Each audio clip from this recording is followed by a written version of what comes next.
recording. There we go. So the theme this year, as you have seen, is empower, embrace, and evolve. So I'm going to start real quickly with just what do those words mean? You probably know, but we're going to review anyway. Empower is simply to give someone the authority or power to do something. Embrace, to accept or support willingly and enthusiastically. And evolve, to develop gradually, and especially when we're moving from something simple to something more complex. Hopefully that resonates in some way with what we're doing as Seroptimists and why these might be important things for us to be thinking about.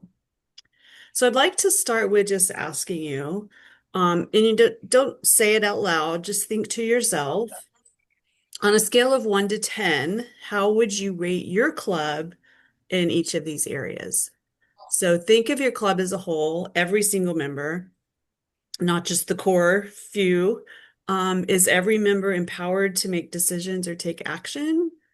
Do you accept and support each member willingly and enthusiastically? Do you see your growth in your willingness to accept every club member and be open to their ideas? So just think about that on a scale of 1 to 10. I'm sure we're going to be all over the board.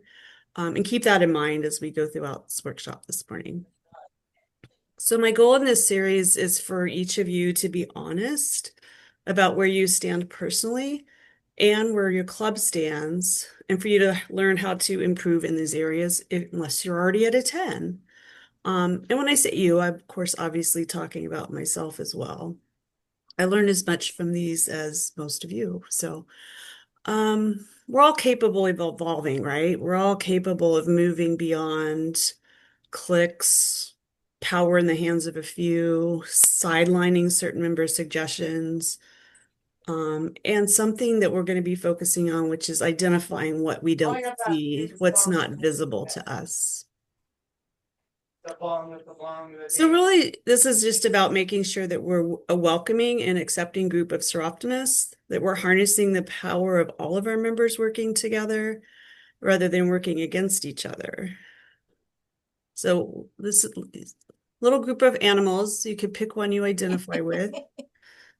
I kind of like the purple jacket myself, but I also like the orange hoodie. But just like this little group of animals, we're all unique and we all bring something different to the table.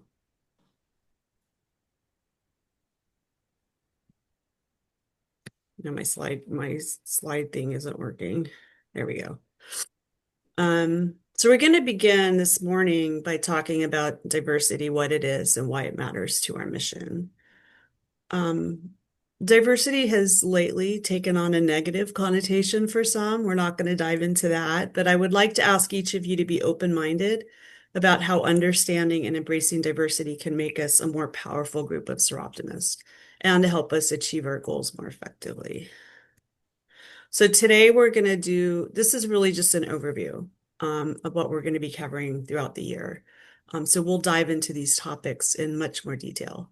But we're going to talk about some definitions, how diversity aligns with our mission, and we're going to look at the demographics of our communities and how they compare to our actual membership. So let's start with some definitions. Diversity is the presence of difference in a group, encompassing various demographics such as age, ethnicity, race, etc. A group that includes individuals from a wide range of backgrounds and experiences can enhance creativity and innovation within our groups. So in a few minutes, you're going to be doing an exercise that will help you to name what you bring to the table in terms of your own identities. Next is equity. So equity involves ensuring fair treatment, access, and opportunities for all individuals, taking into account their unique circumstances. Equity recognizes that different people need different resources and support to succeed. And importantly, it does not mean everyone is treated the same. It just means that everyone has access to the resources they need to succeed, which to me sounds a lot like our Seroptimist mission. Inclusion is the practice of creating environments where all individuals feel respected, valued, and supported. Inclusion involves actively engaging diverse groups in decision-making processes and ensuring that everyone has a voice.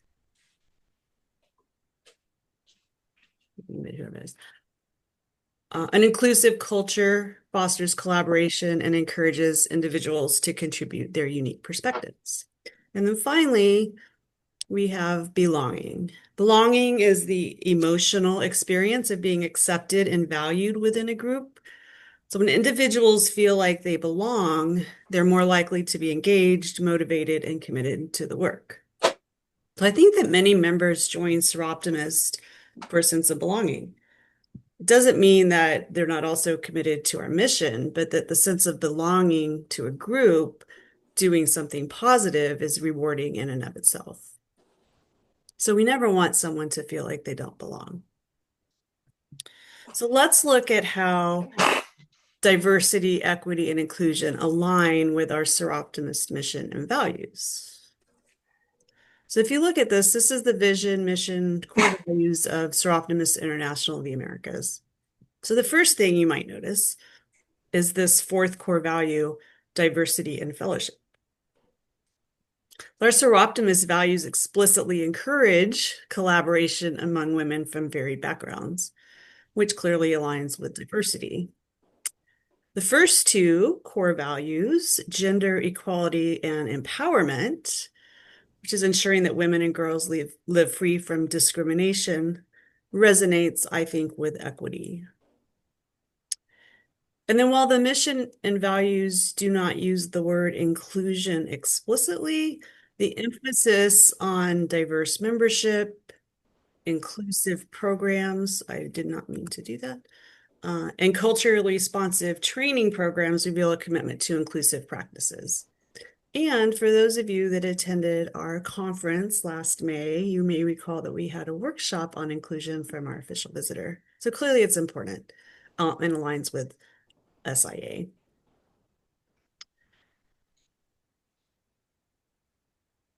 If we want to reach a diverse group of women and girls, we need to be mindful of this in our clubs as well.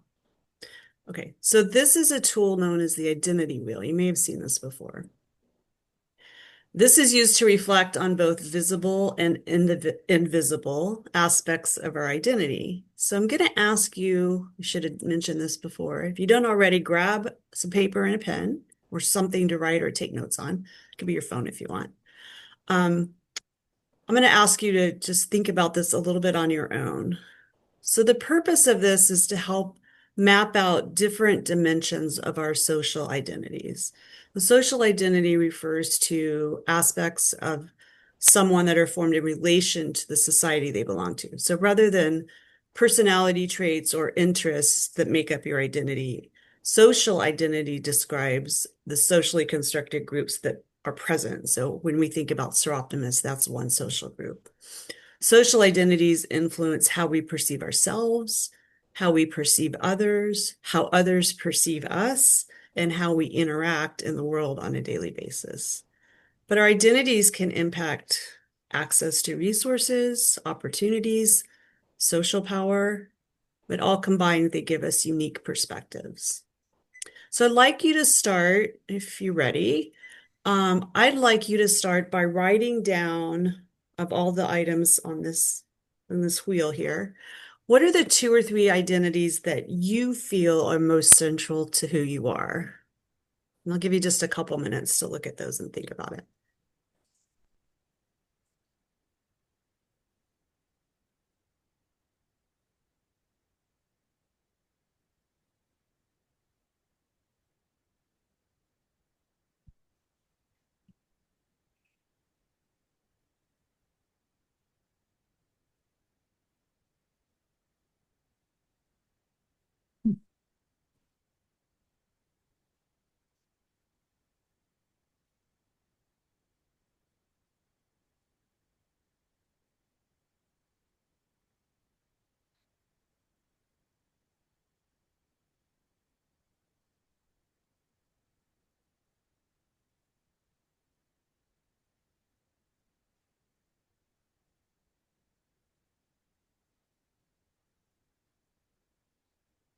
I'm on. She's giving people time to write stuff. I can't write any.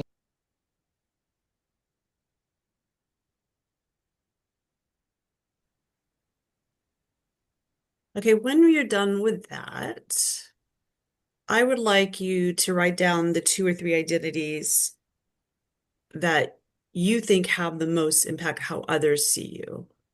So what identities do you think other people see in you?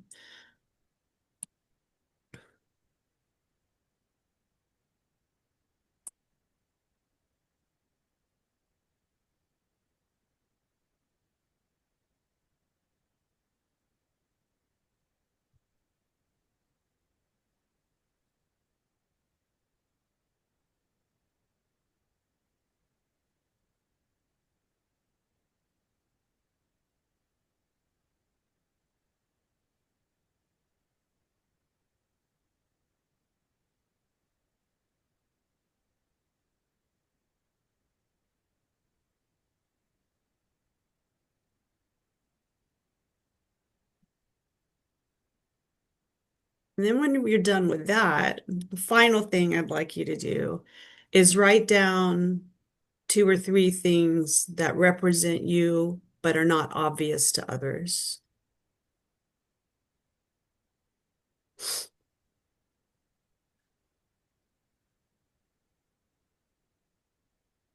And while you're doing that, I'm going to ask you, please be honest. I'm not going to ask you to share this. We are going to do like a anonymous poll just because I'm curious. And we'll break for that in just a second.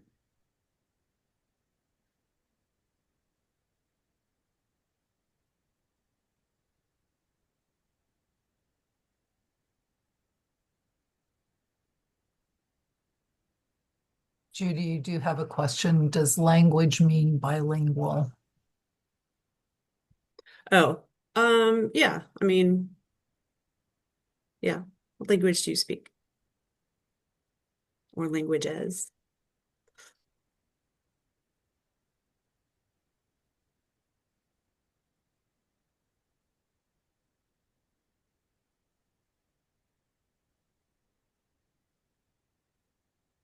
Beth, if you can kind of watch for like a thumbs up, ready to move on from everyone, that'd be great.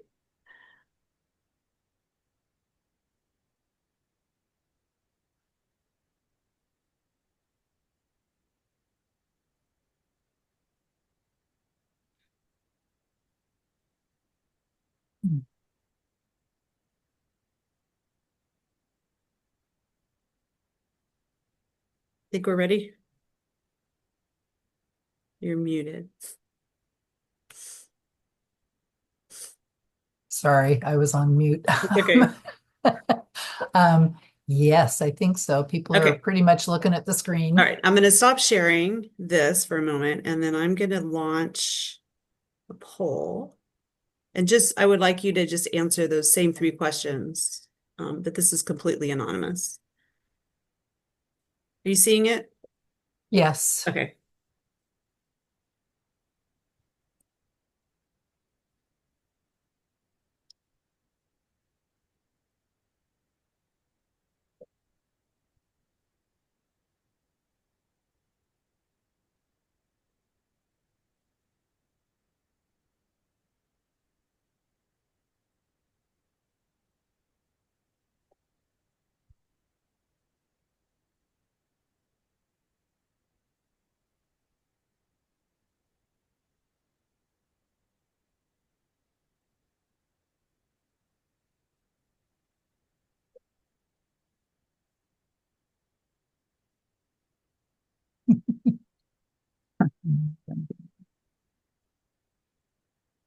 It's So okay, Tammy.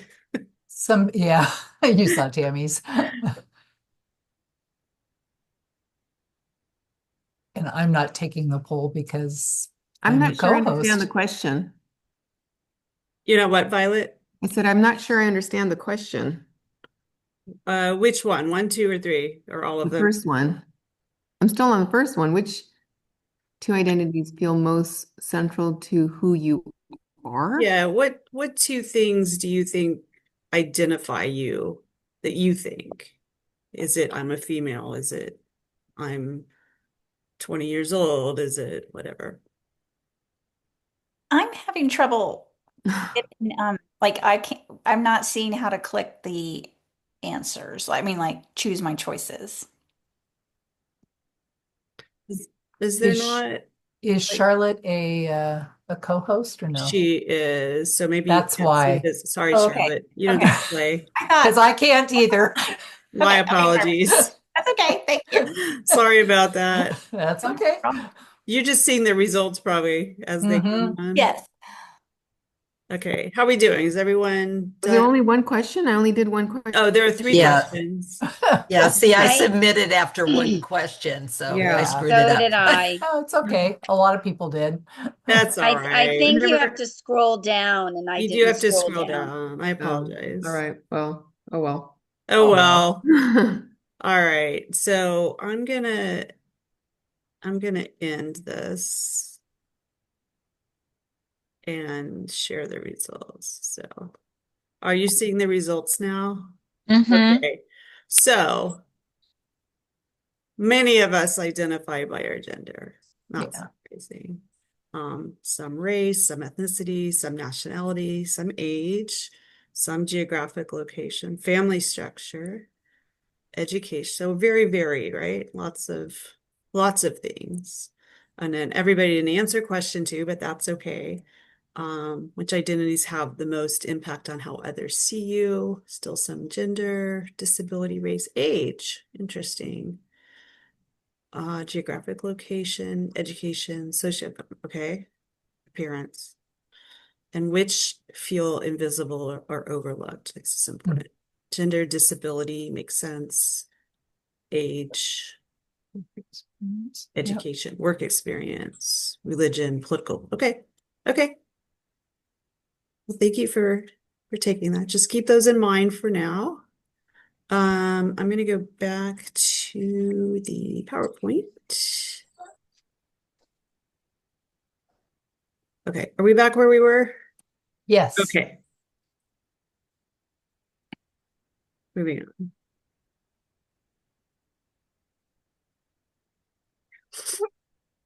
I love gears. Okay, I'm switching gears. I love gear. You know, if my oldest daughter, who's now 32 years old, but when she was little, she had this little play table with gears, and that was her favorite thing. And for years, she just carried her gears around. It's not relevant, but interesting tidbit. I love seeing how they move together. I love watching gears in action. That's me. But what happens if we take one gear out of the chain? The whole thing stops moving, right? So assume for a moment that each gear represents a club member. And in this particular slide, not always the case, they happen to come in many different sizes and shapes and colors. And, you know, if you just kind of visualize this image, if you took one of these gears on the top or on the end, like this little green one up on the left, if you took that out, it's not going to affect the whole rotation of things, but it will have an impact. But if you took one of these big guys out of the middle, the whole thing's not going to work. So it's just kind of a visual image of thinking how we work together, even though we're all very different. So as we gather to make decisions, we know that not everyone who is impacted by the decisions we make is present, right? Think about, you know, we operate as clubs, we're in the service of women and girls. The women that we're reaching and the girls that we're reaching aren't sitting in our club meetings most of the time. So when you hear the phrase, who is missing from the table, what comes to mind? Anyone? Who is a what? Who is missing from the table? Sometimes Caitlin. I see Caitlin's hand up, sort of. The way that I think about it is like um it's the women and girls in our community who are impacted by our decisions as a club, and they don't necessarily have a say in our club decisions. Yep. So I think definitely it's the community as a whole that is missing from our table. Okay.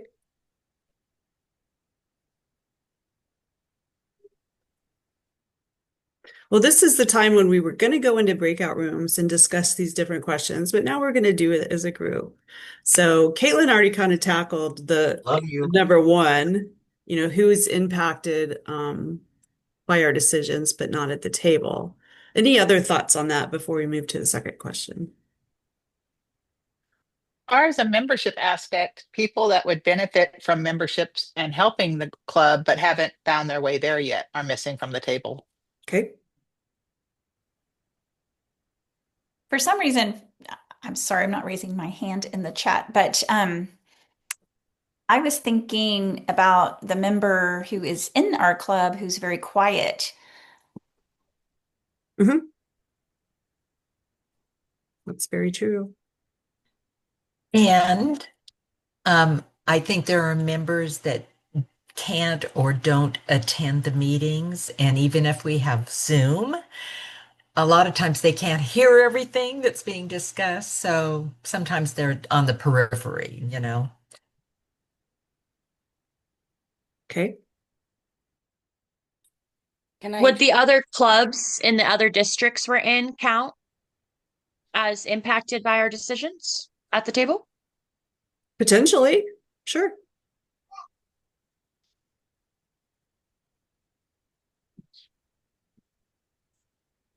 Can I throw in like maybe like the teen girls that we help? I know like Caitlin said the community, but specifically teenage girls and of like the lower income women, both as members and as people that we help.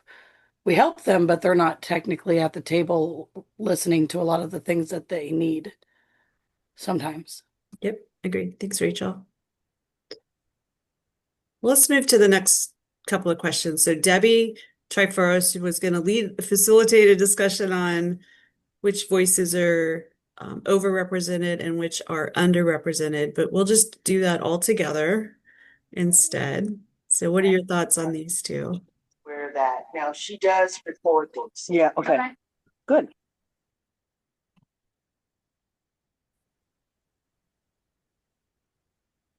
Which voices are overrepresented?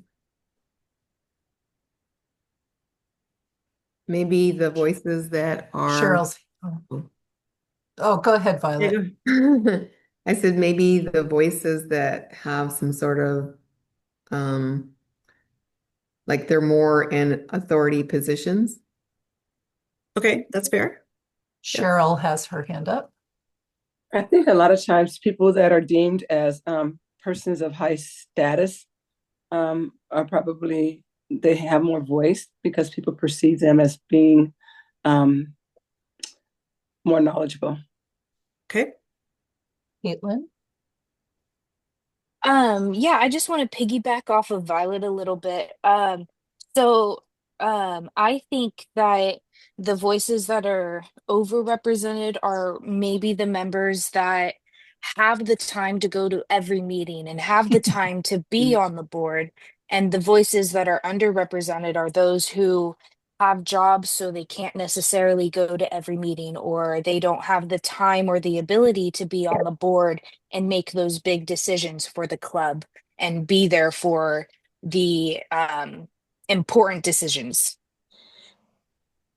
Makes sense. Okay. Donna? Oh, you can see them, right? Well, I can see if they raise if they Okay. do the little hand button. Otherwise, Gotcha. I can't. Okay. So I think it's a lot of times people that have been in the club for years and years and years, and they are used to doing things a certain way, and they sometimes, I think, younger members, and even younger to the club, not just age wise, the other members' voices are heard more because they've been there longer. Part of it's respect, part of it's you don't know what you don't know. And so you don't speak up because you don't know what you don't know, or you're afraid to speak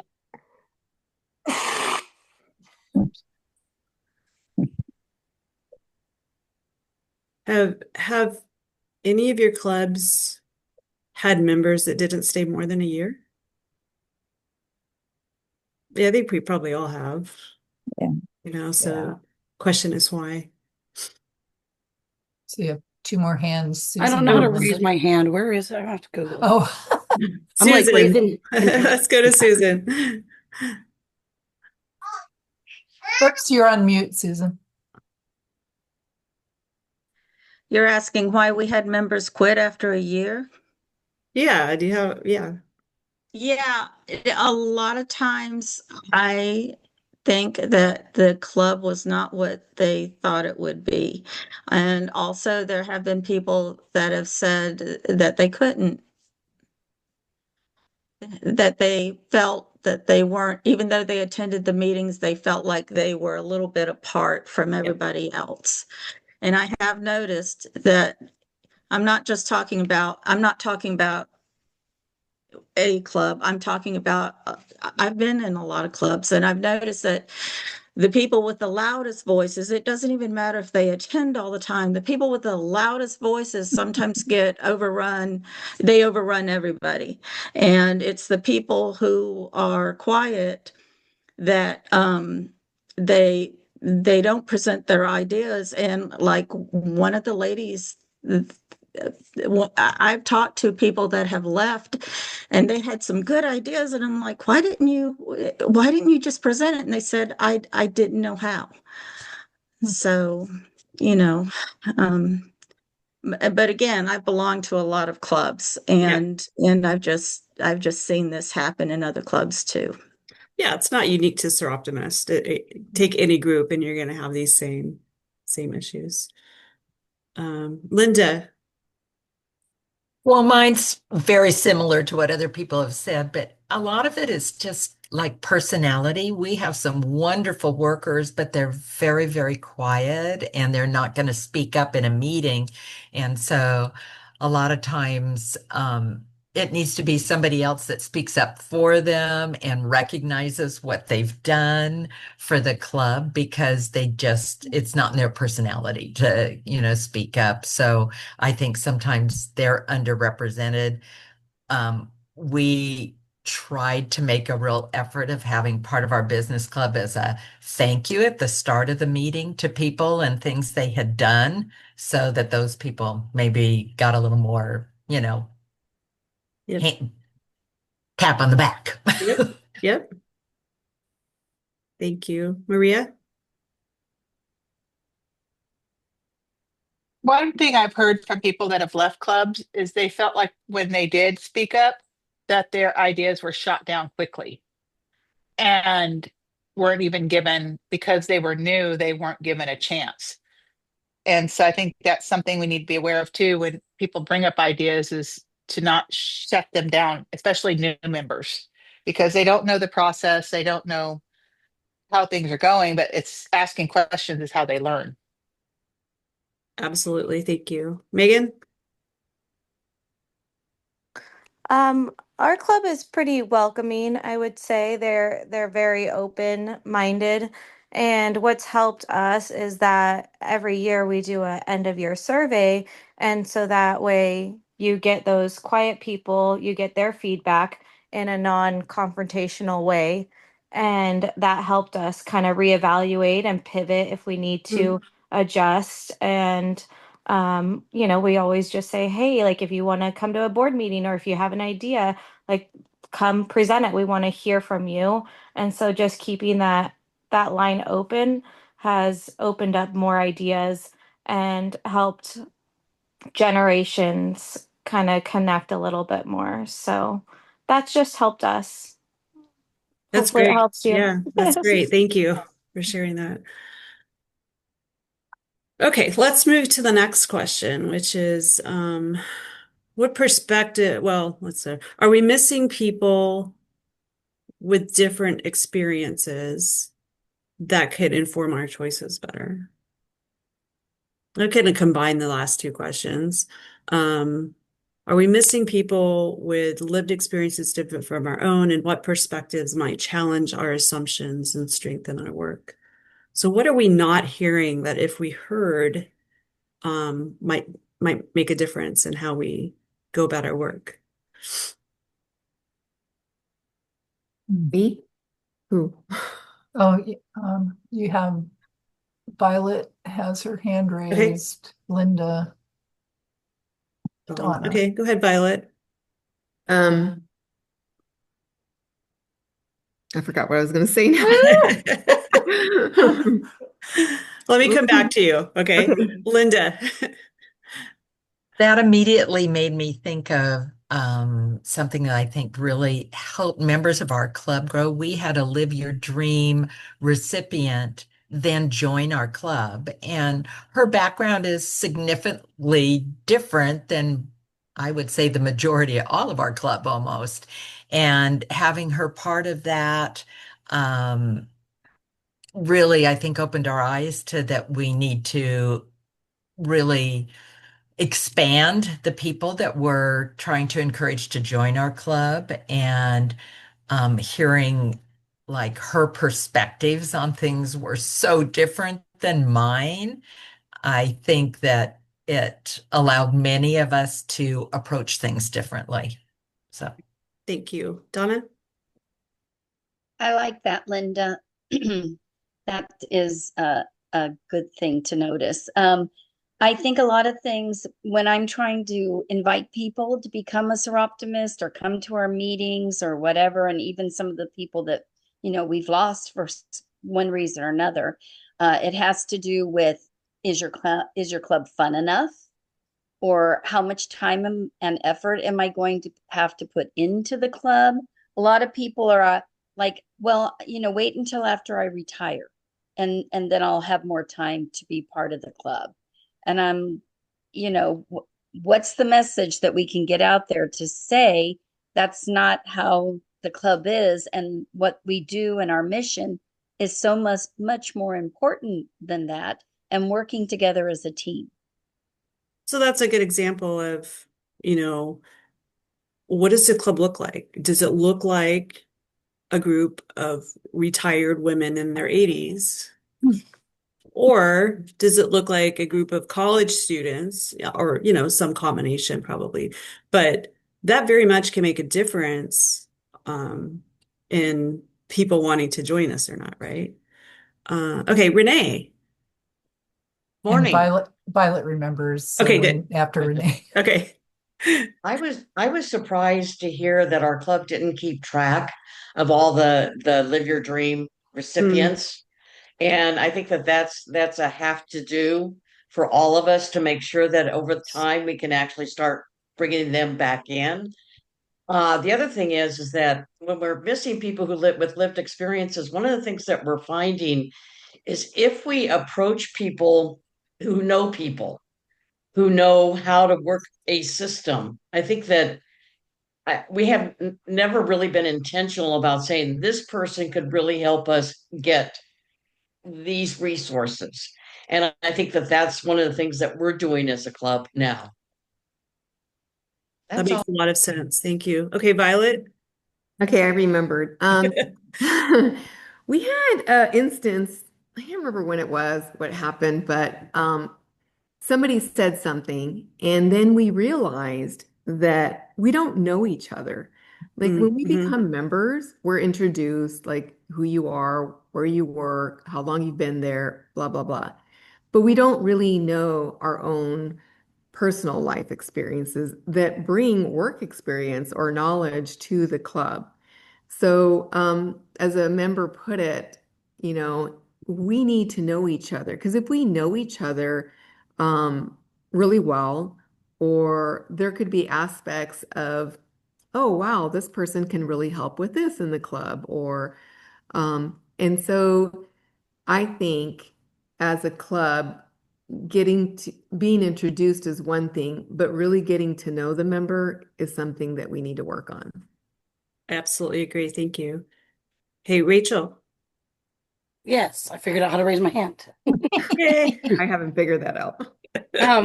So I think someone already touched on this, but like people who actually would benefit, like people that qualify for Live Your Dream, or just even I don't not like, not middle class, like people who are in living poverty and experiencing poverty would not only benefit from being in our club, but also benefit from opportunities our club provides. And even with SA Oakdale, we started doing the Dream It Be It at the continuation school. And I think that did like strengthen our work, our Dream It Be It program there, because we saw these girls who truly like need who benefit from the program, and they appreciate us. And it's just everyone that comes to it is just the members that come to it, they're so amazed by how grateful the girls are and the challenges that they're facing, and they're still there trying. So it's, yeah. That's great. Thanks. Tammy? So I just wanted to say that sometimes we miss the people that we need the most because maybe we don't go in the same circles as those people. And so we need to broaden our circles and get out there and meet different types of people and different that's not the word, socioeconomic areas. I'm not saying this right, but I think that we're typically in the same habit of running in the same circles with the same people all the time, and we need to broaden our scope so that we can find those other people that we're missing. That makes perfect sense. Megan? I think the biggest factor on why we can't get those people in is because, I mean, with the rising costs of membership fees and, there's a lot of dues and everything like that. I think that's one reason why people are not joining, and those are the ones that need us the most. We created a Friends of Seroptimus group, so that way it's just volunteer, but then they just help us with different programs when they can, because when it comes down to a young, mom, they're going to spend their extra income on their kids, or maybe they can't afford to pay those extra dues. And so I think that's one of the biggest factors of why we can't get, the people that we need the most in our club to have that voice. That makes sense. Thank you. Emma? So I think sometimes a person might have a tendency to, if a person doesn't have the same type of personality, that your ears might turn off to some of their suggestions. And so in that way, according to like question number 5, what perspectives might challenge our assumptions but strengthen our work? Sometimes giving ourselves an opportunity to be more open and then let that person try it without our assumptions of their personality. They might not have a personality that meets yours, but they might be able to thrive in something that you might not do it in that specific way. Yep, that's great. Thank you. Linda?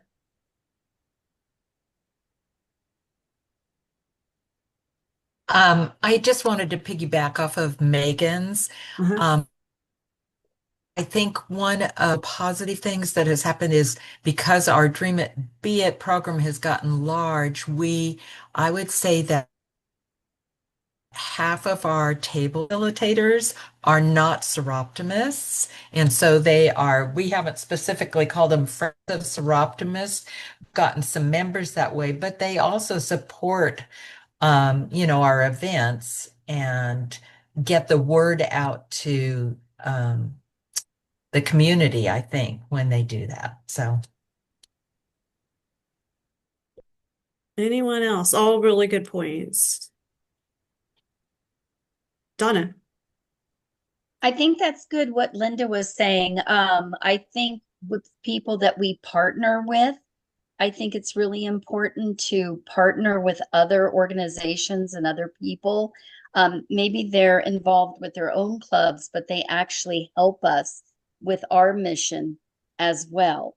I mean, I'm going to be a waiter for Operation Care, our domestic violence club as president of Seroptimist at their event. So I think things like that are really important to do.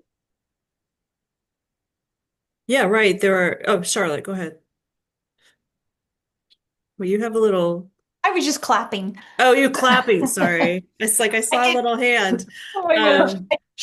Charlotte did have a comment in the comment section, though, in their chat, seeking voices from younger generations to ensure we stay relevant and responsive. When recruiting a new member, we need to let them know that we would value and welcome them in our organization. In this way, we keep our legacy alive, passing the baton and their importance to the club. Absolutely. Brilliant. Anyone else? These are all really good points, and I really hope you're thinking about kind of why this is the topic on the table this year. Last year we did a lot of work on courage and kind of tackling the hard decisions within our clubs, dealing with difficult members. And this year the focus is much more on making sure we're listening and including everyone and creating that sense of belonging and kind of pulling the cliques apart and starting with just the members that we have and making sure that the quiet ones get heard, as just one example. But also, outside of our clubs, who can we be partnering with or listening to or inviting to work with us, right, to help us reach our goals. And I think we collectively agree the important voices, or two of the most important voices, are Live Your Dream,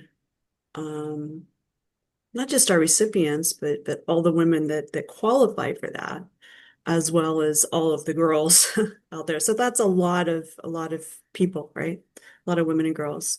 So I'm going to end with this. I think you all know who, not end, in this slide. Jeff Bezos, founder of Amazon, right? Do you know that he since is not, actively working, but when he was, all the meetings at Amazon, every single meeting at the company always had an empty seat. And the purpose of that empty seat in his mind was a reminder of the customer, right? The customer was not there, but very much mattered to the decisions that were being made, which is not dissimilar to us. If we think about having that empty seat, which is a woman or a girl that needs our help, always kind of checking our behaviors, our actions, our choices, our decisions, how we spend our money, with those constituents, if you will, in mind, and should be informing our choices. So I have a surprise for you, which is this. I have never assigned homework for Leadership Academy until now. This is the first time. So what I'd like you to do between now and the next workshop that we have is take some time to reflect on this, reflect on your experience as a Seroptimist, for however long it's been as it pertains to these ideas of diversity, equity, and inclusion. And because we're going to be talking about them in future workshops. So specifically, some things for you to think about are these. What identities do you bring to Seroptimist? So you identified some of those earlier, but that was really quick. So you can take more time to think about it. Think of an example when you have seen a really good example of inclusion, like intentional, going out of way to make sure that someone or some group was included where they may not have been normally. Have you noticed challenges or missed opportunities? Have you tried to create a diverse or inclusive group and it's worked or it's failed? Or more importantly, where are times when we could have had a different voice at the table and didn't? And reflecting back, it would have been more successful if we had. Are there structural barriers to inclusion? You know, Megan mentioned the dues, that's one. Are there others, other types of barriers? I can off the top of my head list a few. There's money, there's the time we meet, there's you know, what we expect in terms of commitment. So there are all kinds of structural barriers to inclusion. So think about those. And then finally, is your Seroptimist experience consistent with other experiences in your community? So are we representing our communities, first of all? We've talked before about, you know, if you look at our Live Your Dream recipients and even our Furthering the Dream recipients, you know, many of them, and this is representative of our region, many Hispanics, many first generation students, all kinds of examples. Is that reflected in our clubs? You know, I don't feel like it is. And is there anything we can do about that? So I will send this out so that you don't have to remember these or write these down. But I really would like you to think about it. So when we have our next workshop that you'll have thought about some of the things that we can continue to talk about. Okay. So that's the end of this. So this was really just intended to be an introduction to get you thinking about these topics and how it relates to our continuing to grow individually as clubs, as a region, and being inclusive. I'm especially excited about, you know, empowering, embracing, and evolving, because all we can do is learn and be better.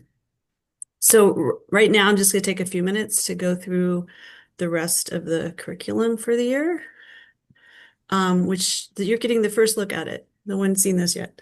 So today we looked at understanding diversity a little bit, very much an overview. Our next topics will be implicit bias and microaggressions. So things that we say and do without even realizing that they might be offensive to someone. Inclusive communication, you know, how do we communicate in a way that we are making sure everyone can be involved in the conversation? Cultural awareness and global perspectives, you know, we have people from all over that bring a different perspective, and are we taking advantage of that? How to create an inclusive club environment, you know, what are the specific, you gave some examples today, but what are some more specific things we can do? And then always we're going to end with moving forward together. So that's going to be this one track. That's 6 courses. We're going to do this is completely changing topics now. We're going to do a series on the code of conduct. So we've been talking about code of conduct at the SIA level for several years now. It's finally out there. We're going to be implementing it. So we're going to do an overview of the code of conduct. We're going to talk about how to implement it and how to enforce it. So that's going to be 3 workshops specific to that. The overview of the code of conduct is going to be presented at the upcoming district meetings, so I hope you're all there. That's the best time to get it to the most people. And then finally, probably long overdue, that we've touched on some of this before, we're going to do a series on club administration. So this will basically cover, you know, nuts and bolts of maintaining a club, from the legal and regulatory environment, always evolving. How do we keep up with that? So we need to keep up. Housekeeping items our clubs need to address. So this is going to cover compliance and legal, specifically a structure of our clubs legally and what that means. Event and risk management. How do we do those things? You know, how does insurance tie in? How do we make sure that we're minimizing our risk? How do we manage it? And then finally, just reporting and deadlines, because there are so many. And how do we kind of get our hands around things that need to be done for your club, for your region, for your federation, etc. So we're going to cover some of those. So we're going to have a little bit abbreviated. So that's a total of 12 workshops for the year, instead of 18, primarily because we're getting a late start. And we can be very much more focused, I think, on the things that I think are very important for us to cover this year. So I hope you're excited about it. I am. More information will be coming on the specifics of all of these. But look forward to the next workshop, which will be at the district meetings. Beth, you have your hand up. Yes. So when when will the video of this or the recording be over in our website so that people can let other people know about this wonderful workshop? Yeah, it'll be within the next day or two at the most. Okay. Yeah. Yeah, so the as many of you know who have been participating, and for those of you new, all of these workshops are recorded. We put them on our Leadership Academy YouTube channel, as well as link them on our website.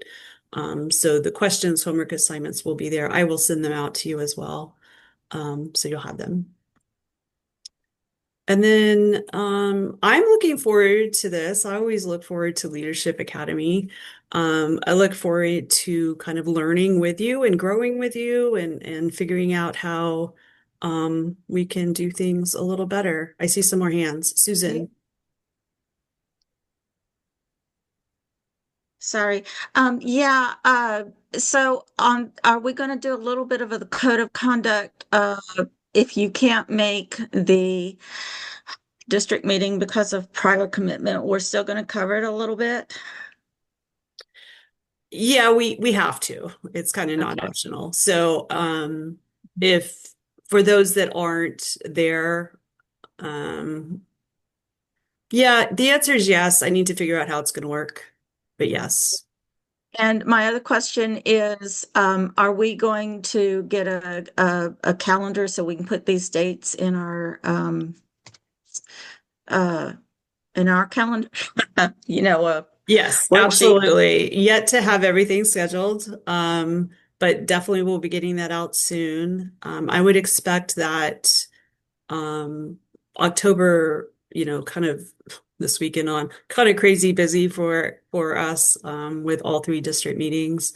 So the like I said, the one workshop will be there, and then we'll really launch into this last week of October, rolling into November. But I will get the calendar out shortly. I have one more question, and I don't know if this is possible. I really enjoy the district meetings. Is there any way that you might be able to record it or portions of it or something? Yeah, we can try. This question has come up before. It might be a matter of, and Beth and I can talk about this, kind of what's the setting that works best of the 3 district meetings. The content will be the same at all 3. So, yeah, we'll see what we can do, Susan. Okay, thank you. Anyone else? Anything else? I'm gonna stop sharing.